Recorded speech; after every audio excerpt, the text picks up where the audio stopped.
Hallelujah. प्रभुंकर महानामर धन्यवाद हो, कारण प्रभु आम प्रति अनेक दयानुग्रह करी यही दुर्दिन काल रे संकट काल रे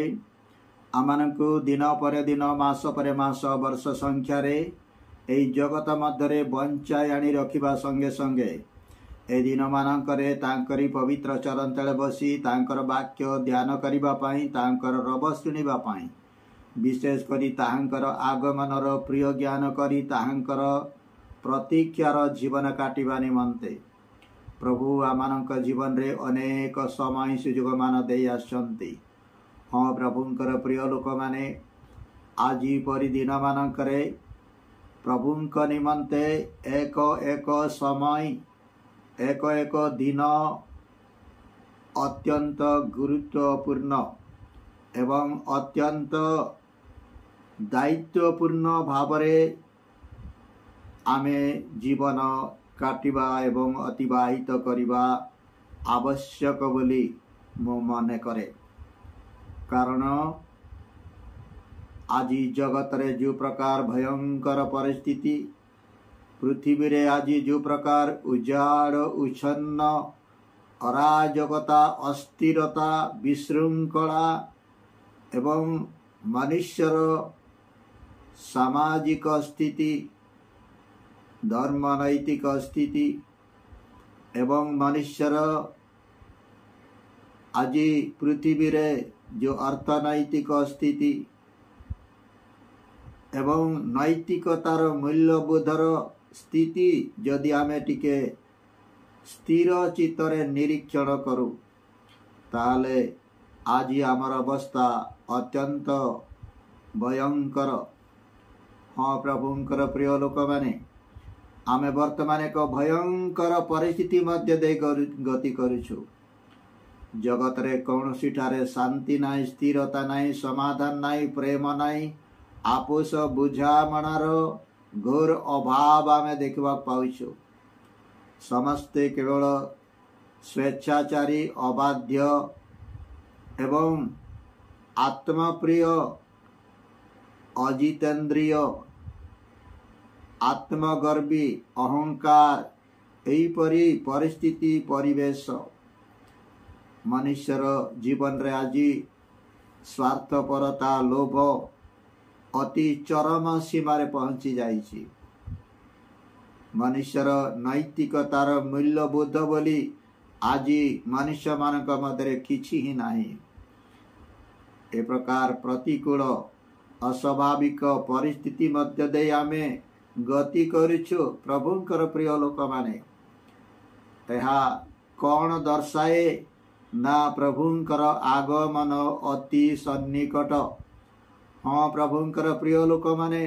प्रभुंकर आगमन अति सन्निकट। ख्रीष्ट विश्वासी जे आमे माने ख्रीष्टंकर आगमनर प्रतीक्षा रे आमे वर्तमान असुजे आमर प्रतीक्षार अंत हेबाकु जाउछि। प्रभुंकर आगमन अति शीघ्र हेबाकु जाउछि। हाँ प्रभुंकर प्रिय लोक माने प्रभु तांकर प्रिय लोक मानंकु एई जगत मध्यरु अति शीघ्र आपणा निकटकु आह्वान करिबाकु जाउछन्ति। जेतेबेले प्रभुंकर लोक माने महाशून्य रे नीत हेबे आउ प्रभुंक द्वारा से माने संग्रहित हेला परे से मानकु स्वर्गर सेई अनंत शांति आनंद समृद्धिर वातावरण को नेला परे एई जगतर अवस्था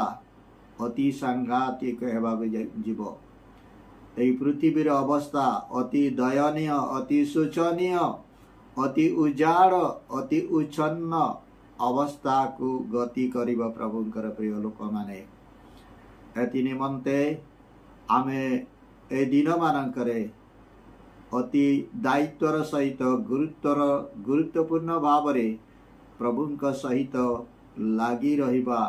नितांत आवश्यक बोली मु मने करे। तो प्रभुंकर प्रिय लोक माने एई समय आमे गुटे विषय उपरे आलोचना करिबा जहाँकि आमे पढ़िबा लोकलिखित सुसमाचार तार 13 अध्याय 24 पद। लोकलिखित सुसमाचार तार 13 अध्याय 24 पद एटारे प्रकार लेखा जाए, संकीर्ण द्वार दे प्रवेश करिबा को प्राणपण कर, कारण मु तुम मानकु कहूअछि अनेके प्रवेश करिबा निमंते चेष्टा करिबे किंतु पारिबे नाही।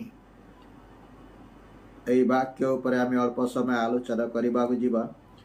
किंतु ता पूर्वरु आसु आमे प्रभुंक ठारे निजकु समर्पित करी पदे प्रार्थना करिबा। पवित्र पिता, परम मंगल, परम दयालु महानुग्रहकारी, करुणामय, प्रेममय परमेश्वर, हे पवित्रात्मा परमेश्वर, मु तुमर धन्यवाद करुछि, प्रशंसा गर्व करुछि, पुण्य निवेदन करुछि।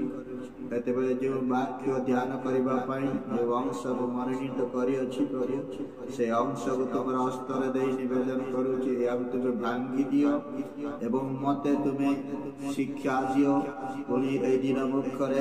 वाक्य तुम प्रकाश करी मोर पुणी अनेक आत्मिक जीवन निष्ठार कारण बापाई तुमे दयानुग्रह कर, गौरव महिमा तुमरे हो बोली ए छोटा प्रार्थना निवेदन यीशु नाम रे मागुछि, आमेन। तेबे प्रभुंकर प्रिय लोक माने आमे बिना कौनसी औपचारिकतारे सीधा सड़क आमर से निरूपित अंश दे प्रभुंकर वाक्य आमे ध्यान करबा को जिबा। संकीर्ण द्वार दे प्रवेश करबा को प्राणपण कर। एडा के कहउछंती? स्वयं प्रभु यीशु ख्रीस्ट आमर परित्राण कर्ता, आमर उद्धार कर्ता, आमर मुक्तिदाता, जे कि आमर परित्राण पाई, मुक्ति उद्धार पाई ए जगत को आसिले। अनेक स्वर्गर सुसमाचार प्रचार करू करू अनेक निंदा, परिहास, ताच्छल्य एवं तांकु केते जे अग्राह्य करा जाइथिले, तांकु बारंबार हत्या करिबा निमंते अनेक षडयंत्र चक्रांत र सम्मुखीन से होइथिले। शेषरे पिता परमेश्वरंकर निरूपण अनुसार आमर पाप निमंते, आमर पापर प्रायश्चित निमंते काल्वरी क्रूसरे निजर प्राण को से बलि देले एवं आमर परित्राण, आमर मुक्ति उद्धार से साधन कले एवं आमको ईश्वरंकर संतान हेबार अधिकार देले, तांक राज्यर प्रजा हेबार पदवाच्य से प्रदान कले। तत्सहित ए दिन मानकरे स्वर्गर वार्ता बह हेबा पई, प्रवक्ता हेबा पई, प्रभुंकर वाक्य अन्य मानक निकटरे प्रकाश करिबा पई, प्रभुंकर स्वर्गीय वाणी अन्य मानक निकटरे पहुंचाइबा एवं सेमानकु सुनैबा पई प्रभु आमानकु ए जो दया अनुग्रह करिसंती, ए जो सुयोग आमे पाउछु केवल प्रभु यीशुंकर से बलिदान द्वारा, प्रायश्चित बलि द्वारा आमे समस्त विषय आम जीवन रे प्राप्त हेउछु। प्रभुंकर प्रिय लोक माने आउ से प्रभु यीशु ख्रीस्ट एडी कहउचंती, संकीर्ण द्वार देई प्रवेश करिबा को प्राणपण करिबा कथा कहउचंती। प्रथम कथा आमे देखिबा जे संकीर्ण द्वार कोन? संकीर्ण द्वार जदि आक्षरिक भाव रे आमे कहिबा ताहेले माने से रास्ता आउ केवल जणे जणे गति करिबार स्थिति रे थिबा कथा आमे देखिबा को पाउछु। मोर मने पड़े मोर पिला दिन रे आओ जो आमर गाँ गहली मानकरे पहाड़ पर्वत बड़ जंगल रे बास करुथिबा लोक मानकर गतायतर पथ विषय मोर मने पड़े। जो समय कि अनेक पहाड़ पर्वत उत्थान पतन देइकरी गति करिबा को पड़ुथिला। चारिपटे केवल बण जंगल लटा बुदा द्वारा आच्छन्न एक सन्तसन्त्या अंधारिया रास्ता एवं अनेक हिंस्र जंतु पशु मानकर हाव भाव एवं सेमानकर चला चालीचलन द्वारा अनेक समय भय एवं आतंकर परिस्थिति परिवेश मध्य दे गति करुथिबार परिस्थिति आउ कथा मोर मने पड़े आउ जोठिकी केवल जड़े व्यक्ति जड़े जड़े जड़े जड़े जनक पछरे जड़े चलिबार सुजोग मध्य अनेक समय संभव होई न थाए से प्रकार पथरे गोटे स्थान अन्य स्थान को जीवाकू पड़ुथिबार कथा मोर मने पड़े। हाँ प्रभुंकर प्रिय लोक माने एइति प्रभु जीशु ख्रीष्ट कहउछंती जे संकीर्ण द्वार देई हाँ आमर ख्रीष्ट विश्वास जीवन एक संकीर्ण द्वार देई प्रवेश करिवार जीवन आमे आमे मन इच्छा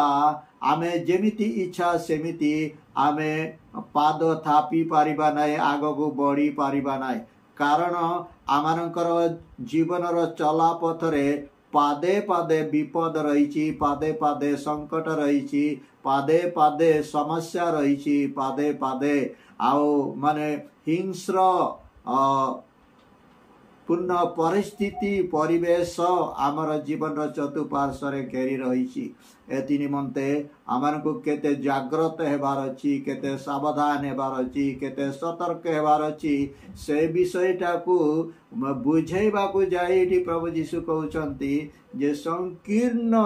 द्वार देई प्रवेश करिबा पई कोन करिबार अछि प्राणपण करिबार अछि प्रभुंकर प्रिय लोक माने प्राणपणर अर्थ कौन होई पारे प्राणपणर अर्थ हैला जे ए प्राण चली जाई पारे ए शरीर चली जाई पारे ए रक्त मांस शरीर क्षताक्त होई पारे आओ किछि अनिष्ट होई पारे सेही कथा दर्शाइबा पई जे प्रभु जीशु कहउचंती प्राणपण अर्थात ए शरीर गले जाऊ पछे ए शरीर क्षति हेले हेउ पछे आमर आत्मा मात्र रक्षा पाइबार अछि ख्रीष्ट विश्वासी जे आमे माने आमानकर आत्मा होछि सबुठारु गुरुत्वपूर्ण विषय मूल्यवान विषय प्रभुंकर प्रिय लोक माने आमर आत्मार सुरक्षा पाए केवल प्रभु जीशु ख्रीष्ट स्वर्ग सिंहासन परित्याग करी ए जगत को मनुष्य रूप धारण करी निजर शरीर को मृत्यु निकट समर्पण कले निजर शरीर को क्षताक्त भाव रे समर्पण कले तांकर मस्तक ठारू तलिपा पर्यंत केवल आउ माने आघात एवं आउ माने अस्त्र द्वारा ताकू विदीर्ण करा जाइथिबार कथा आमे चारि मंगल सुसमाचार देखा पाउछु किंतु प्रभु जीशु ख्रीष्ट तृतीय दिन रे मृत मानक मध्यरु पुनरुत्थित होइथिबार आमे देखा पाउछु एथिपाई प्रेरित पीतर कहंती जे प्रभु जीशु ख्रीष्ट शरीर रे मृत्यु भोग कले सत किंतु आत्मा रे पुनरुत्थित हेले हाँ प्रभुंकर प्रिय लोक माने आउ प्रेरित पौल कहउचंती जे आमे आमर शरीर प्राण आत्मा ए तीनटा विषयर पवित्रता परमेश्वर चाहती प्रभु जीशु ख्रीष्ट चाहती आउ एथिपाई आमको प्राणपण करिवार अछि हाँ प्रभुंकर प्रिय लोक माने तापरे तळगु लेखा जाए कारण मु तुमको कहूँ प्रभु जीशु कहउचंती मु तुमको सतर्क कराई देउची मु तुमको अवगत कराई देउची मु तुमको जागृत कराउची जे अनेक प्रवेश करिबा निमंते चेष्टा करिवे अनेक आउ से पथ दे प्रवेश करिबा पाई ईश्वर का राज्य रे प्रवेश करिबा पाई अनंत जीवन अधिकार हेबा पाई अनेक चेष्टा करिवे किंतु तळगु गोटे बड़ निराशर कथा आमे देखा पाउछु जे किंतु पारिबे नाही के माने पारिबे नाही जो माने केवल चेष्टा रहिबे केवल चेष्टा करुथिबे चेष्टा करिवार अर्थटा कोन चेष्टा करिवार अर्थ आमे आउ सकाळु उठिकरी आमे नित्य कर्म करिवार अछि आउ टिके आमे फ्रेश अप हेबार अछि आमे ड्रेस टिके बदलैबार अछि तापरे आमे टिके जलखिया खाइबार अछि तापरे आमे ऑफिस को जिबार अछि नले कोनोसी प्रार्थना को आमे जिबार अछि चर्च को आमे जिबार अछि सभा समिति को टिके जिबार अछि एटा सब चेष्टा रे जीव हां प्रभुकर प्रिय लोक माने ए सब चेष्टा किंतु एठी प्रभु यीशु ख्रीष्ट कोन कहउचंती चेष्टा कले हेबो नाही कोन करिवार अछि ताले प्राणपण करिवार अछि प्राणपण करिवार अछि आज भारत रे अनेक जगह रे विभिन्न राज्य रे ताड़ना अति भयंकर भाव रे देखा जाउछि आउ एहा देखि अनेक लोक माने हतबुद्धि होछंती अनेक लोक माने त्रास युक्त होछंती अनेक लोक माने आतंकित होछंती हाँ प्रभुंकर प्रिय लोक माने आतंकित हेबा स्वाभाविक भयग्रस्त हेबा स्वाभाविक किंतु तथापि आमे तो राज्य रे प्रवेश करिवार अछि ना आमे तो अनंत राज्य रे प्रवेश करिवार अछि ना से राज्य कोन गोटे गोटे वर्षकर राज्य ना 10 वर्षर राज्य ना 100 वर्षर राज्य ना 1000 वर्षर राज्य प्रभुंकर प्रिय लोक माने लेखा जाए अनंत राज्य बोली कहले जो राज्य रो माने आओ माने समय टाइमलेस किंगडम भीतर में परिवार अछि प्रवेश करिवार अछि हाँ प्रभुंकर प्रिय लोक माने आमे जो राज्य रे प्रवेश करिया के जाउछु से राज्य रो आयुष नाही अनंत जाकी केबे सरी बनाए जाकी केबे घटी बनाए जाकी केबे डैमेज हे बनाए जाकी केबे कलंकित हे बनाए जाकी कुदे केबे पूर्ण हे बनाए सेही परि राज्य रे हमें प्रवेश करिया के जाउछु एति पाई प्रभु यीशु ख्रीष्ट कहउचंती जे से राज्य रे प्रवेश करिया पाई हमको प्राणपण करिवार अछि प्रभु यीशु ख्रीष्ट ए विषय गोटे कथा कहिले आमे माथ्यू तार 10 और 28 रे देखबा पाउछु प्रभु यीशु कहंती जे से कहंती जेउ माने शरीर को बद्ध करी पारंती बा विनष्ट करी पारंती किंतु आत्मा को किछि करी पारंती नाही तांकु भय कर नाही से मान को भय कर नाही मात्र जे कि शरीर और आत्मा ए दुईटा को दंड देइकरी विनाश हेले करी पारंती नले मुक्ति प्रदान करी अनंत काल पर्यंत से अनंत जीवी हेबार अधिकार एवं सुयोग हेले देई पारंती से होचंती प्रभु यीशु ख्रीष्ट हाँ प्रभुंकर प्रिय लोक माने मनुष्य माने हमको क्षति करे पारंती हमर अनिष्ट करी पारंती हमर धन संपत्ति लूट करी पारंती हमर अधिकार को से माने नहीं पारंती हमर शरीर को मध्य से माने क्षति करी पारंती किंतु हमर आत्मा को मात्र से माने किछि करी पारिबे नै अर्थात से माने को हमें भय करिबा के हेबा नै से माने को प्रति हमें आतंकित हेबा के हेबा नै कारण आमे प्रतिदिन मृत्यु भोग करुअछु प्रतिदिन आमे मृत्यु भोग करुअछु पाप प्रति मृत हेउछु शरीर रो अभिलाष प्रति आमे मृत हेउछु जगत प्रति आमे मृत हेउछु आउ आमे प्रतिदिन मृत्यु भोग करिबा हेतु आ जे कोनसी मृत्यु आम सम्मुख को आसिले मध्य आमे भयग्रस्त आतंकित आमे हेई पारिबा नाई कारण आमर पुरस्कार अति महत् अति चमत्कार अति आश्चर्य एवं ताहा अवर्णनीय कौनसी वाक्य द्वारा ताकू सजा जाई पारिबा नै कौनसी वाक्य द्वारा माने ताकू कंप्लीटली ताकू डिस्क्राइब करा जाई पारिबा नै प्रकार समय प्रकार दिन आमर जीवन रे घटिबा को जाउची एति पाई प्रभु यीशु कहउचंती जे आमे प्राणपण करिवार अछि चेष्टा कले हे बनाय तो प्रभु प्रिय लोक माने एते बार में टिके चिंता करिबा जे आमे को दल रे वर्तमान अछु चेष्टा करिबा दल रे अछु ना प्राणपण करिबा दल रे अछु अर्थात आउ आमे यदि चेष्टा करिबा दल भीतर यदि आमे अछु ताहेले प्रभुंकर प्रिय लोक माने हुए तो आमे फेल मारी पारिबा आमे राज्य रे प्रवेश करी न पारू प्रभु प्रिय लोक माने एथिपाई आमर सिद्धांत आज निष्पत्ति आमर आमे प्राणपण करिवार अछि एई शरीर गले जाऊ सिना आमर आत्मा मात्र बंचिबार अछि एई शरीर क्षत विक्षत हेले हेउ सिना आमर आत्मा मात्र सुरक्षित हेबार अछि कारण आमर प्रभु दिन आसीबो आमर शरीर जेकोसी भाव रे मृत्यु भोग कले मध्य आमर शरीर आत्मा प्राण ए तीनटा विषय दिने कौन हेबो सुरक्षित हेबो पुनरुत्थित हेबो आमर शरीर अग्नि रे पुड़ी जाई ताई पारे नदी रे भासी जाई पारे समुद्र रे मग्न होई पारे किंतु से शरीर अक्षत भाव रे दिने प्रभु उठैबे एवं आमको स्वर्ग को नहीं जीवे जोठारे कि केबे मध्य दुख नाय रोग नाय क्लेश नाय अभाव नाय निंदा नाय परिहास नाय किछि नाय केवल शांति आनंद तृप्ति एवं परमेश्वर सम्मुख रही निरंतर तांको सेवा आराधना करबा एथिपाई प्रभु एई वाक्य द्वारा आमको शक्तियुक्त बलवान एवं सद्बुद्धि दियंतु जे आमे तांकर राज्य रे प्रवेश करबा पे आमे प्राणपण करू प्रभु एई अल्प वाक्य द्वारा आम प्रत्येक को आशीर्वाद करंतु आमेन।